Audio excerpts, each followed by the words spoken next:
All right, so today we are doing Unit 4, Day 5, Triangle Proofs, CPCTC. Okay, what is CPCTC? It's corresponding parts of congruent triangles are congruent. Okay? So basically, we use CPCTC when we are asked to prove that parts of triangles are congruent. Okay? So certain parts. We use CPCTC after we prove that triangles are congruent. Okay? And guys, I want to say this about CPCTC. Okay, it's gotta be the last reason.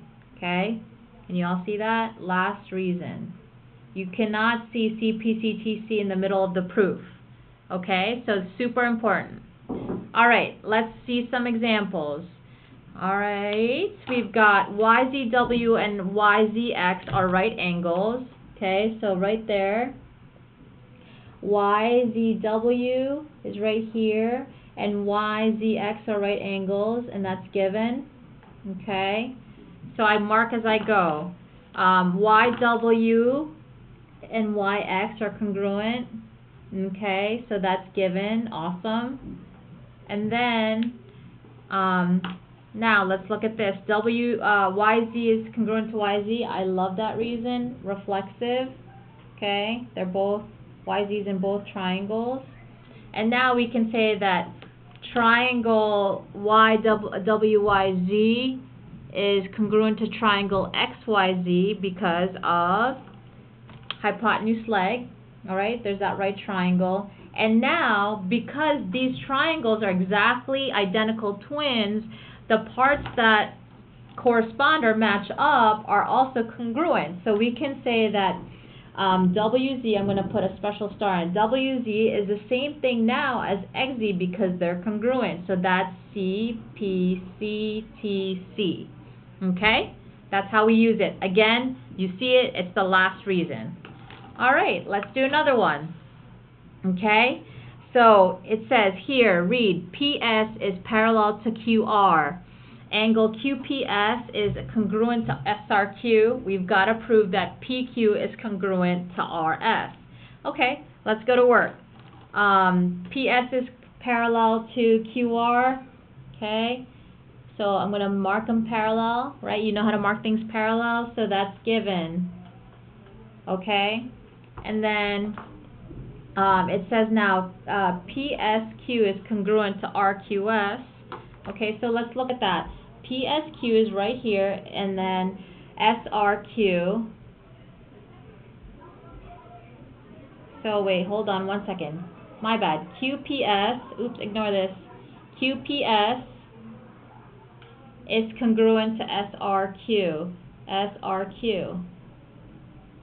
Okay. And then, so that's given. So that's given over here. Okay, so just taking care of the givens.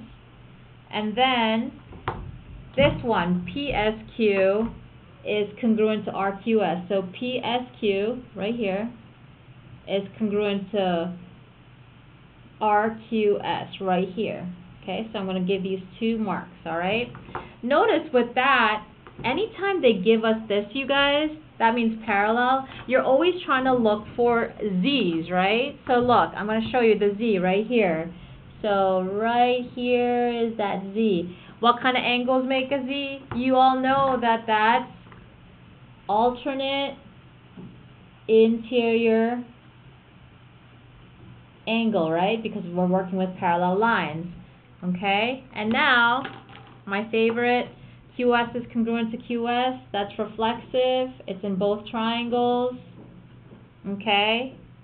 And then we can say that triangle PSQ is congruent to triangle RQS, okay? Because of, that's angle, side, All right, my copy is a little bit different than yours. So 6, you guys have here, PQ is congruent to RS, right? So now let's look. PQ is now congruent to RS because of, well, CPC, TC. And that is our notes. Easy peasy. Unit 4, Day 5.